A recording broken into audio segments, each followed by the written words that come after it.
Wanna check out my review? Hey, come on, let me in.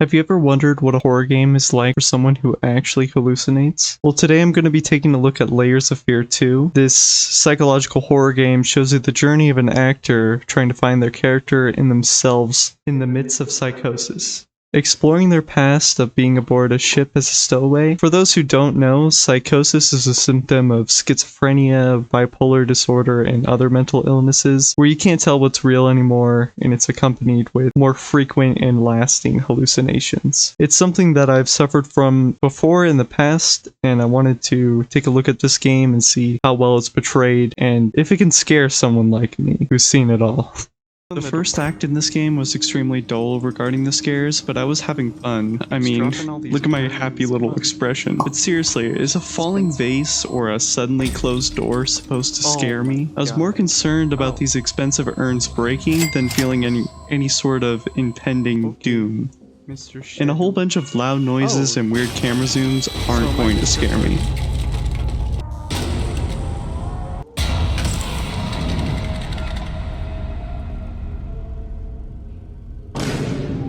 Our first choice in the game seemed kinda pointless, whether to shoot the one on the left or the right, but can we talk a bit about how sexy the voice of the narrator is? It's pretty damn sexy. The right one. Instinctive. Pure.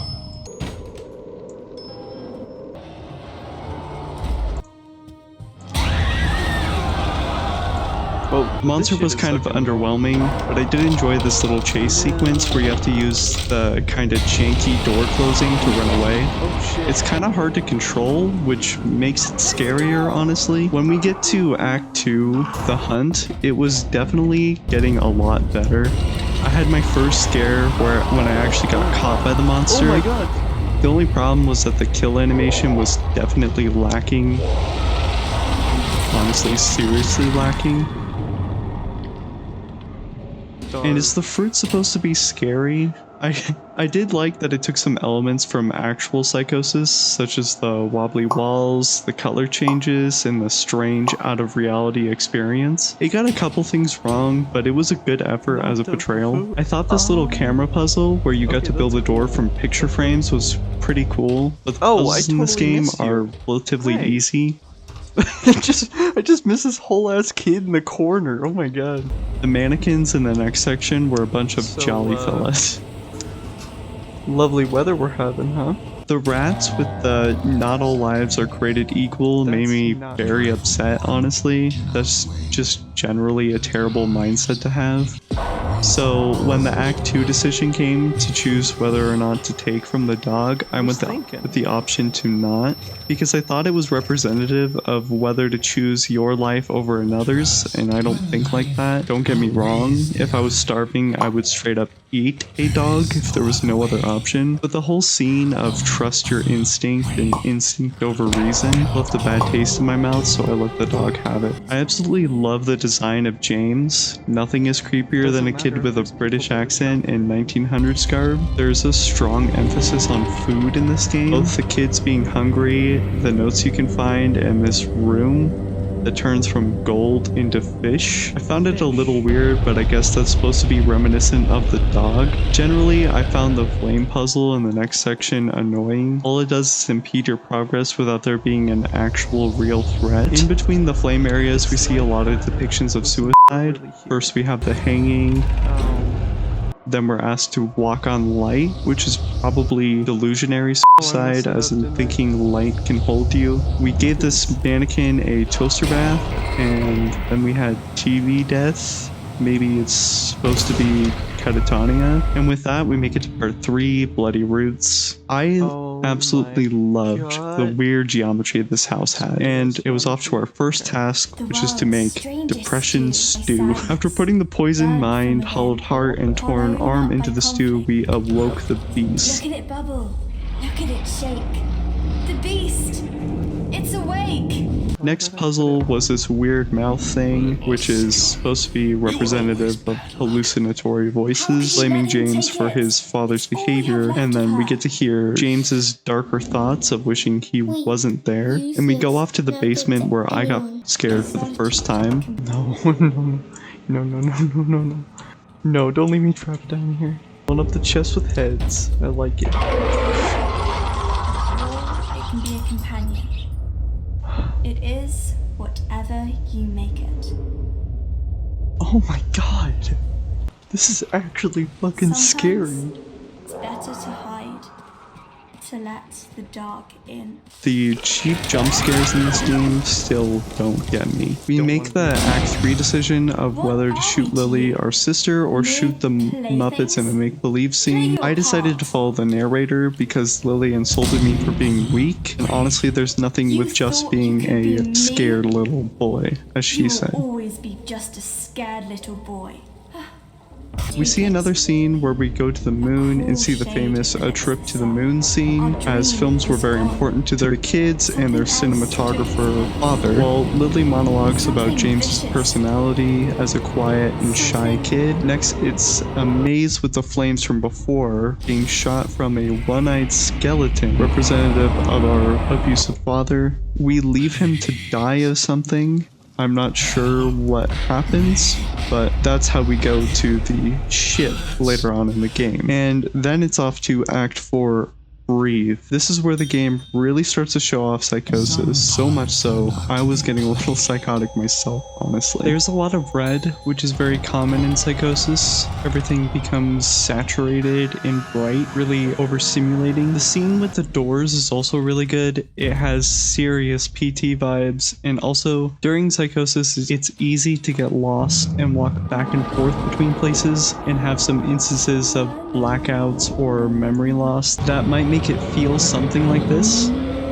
What I really like about this game is that it shows what Psychosis feels like really, really well. And we can see later that Lily comforts our character, saying that The end. This pain will pass. The scars will fade. and it's true. And if anyone watching this video deals with something like this, or even something completely different, just know there's no right way to deal with any of this. It's finding a way that works for you, and that's safe for you and others.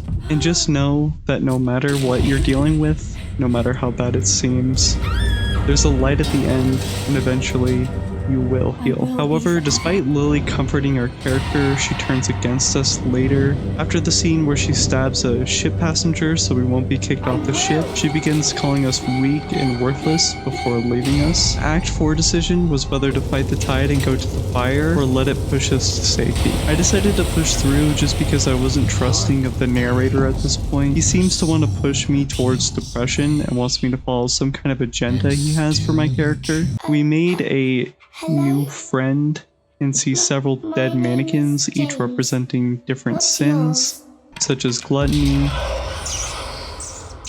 greed, Sailed the sea of nothingness. Now lust, I live to please you. and sloth, all accompanied with rats in cages, representative of the Rat Queen, the identity of our new friend. The Rat Queen was introduced in the first game as a deity that preys on adrift artists. She offers a deal and drives the artists mad. It's unclear why she reached out to James before he became an artist, but we go and search for Lily, braving the void while the Formless One chases us through the shadows.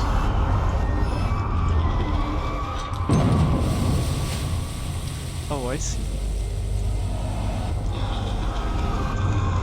But it seems that we were lied to. After a scene where we see the Rat Queen, we find Lily's head in a box, then follow Jim through the ship before getting to Act 5, Forever. It's so dark. Oh my god. There's a long button.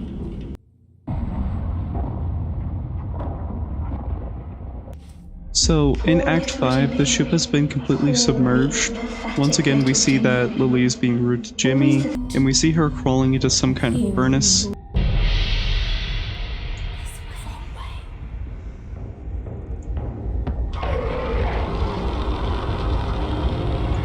After making our way through twisted mannequin arms and some of the geometry from the first level, we arrive at some kind of mannequin maze dreamland where we have to run from the formless one.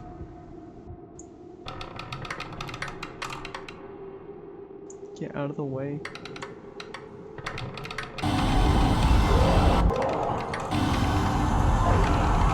Honestly, this scene was really well done. It was absolutely terrifying. The narrator is really upset at this point for us ruining his work through not choosing a specific path. I should say at this point that we got the formless ending, which is obtained by disobeying the director half the time. This ending means you don't choose if your character has been James or Lily for the entire game. If you follow the director, you get the flame ending, which means you were James the whole time and still have Lily's soul, or a split personality of Lily inside of you, and vice versa if you get the forever ending. In the formless ending, you don't choose and succumb to the madness. Well, this isn't the good ending, it's supposedly the canon ending to the game, and honestly, when it comes to split personalities, which is something that I've also dealt with, I would consider it the good ending. Split personalities are, well, a split in your personality. It's not about getting rid of a secondary personality, but instead incorporating it into the whole. It's as much a part of you as your core self. It's just more pronounced and separate than it should be. So my overall thoughts on the game is I'd give it an 8 out of 10. Like, don't get me wrong, it's good. It's really, really good. But to get to the scary part of the game, you're going to be playing 2 hours where there's mostly going to be cheap jump scares. The only reason that I got to this point was the story was compelling and strange enough that I continued on to get to the good part of the game. Honestly, the last 2 hours of gameplay is some of the best psychological horror I've ever seen. But if half your game is set up to that point, I don't think I can give it over an 8. But this game legitimately scared me, and I've seen crazy and scary stuff. Like, I used to think a demon was talking to me. I feel like if this game can scare me, it can scare the hell out of most people. It truly makes you feel like you're going crazy as you go deeper and deeper into the story. The shifting and detailed environments is absolutely brilliant, along with the compelling writing. The only problems is the puzzles aren't hard enough, and there's no real risk to dying, making the monster a bit less scary. However, the amazing writing, the stunning performance of the director and the children, and the shifting and confusing storyline makes this a must-play. No matter how long it takes, I will find you. I will.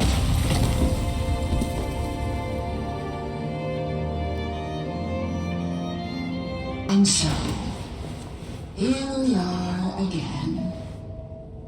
How many times has it been? You don't know, do you? How would you? You don't even know what you are. An artist giving an unfocused performance.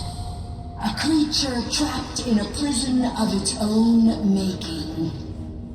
A thing that should not.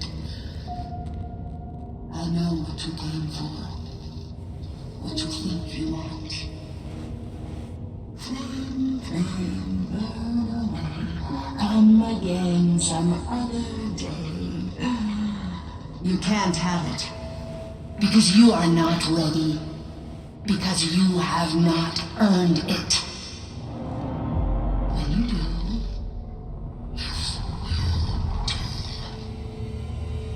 I'll be waiting. Until then.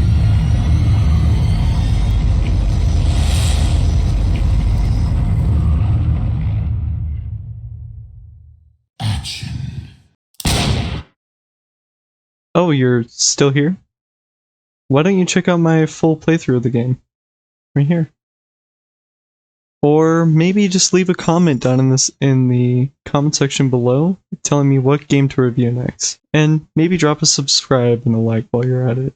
I know I'm asking for a lot, but thank you.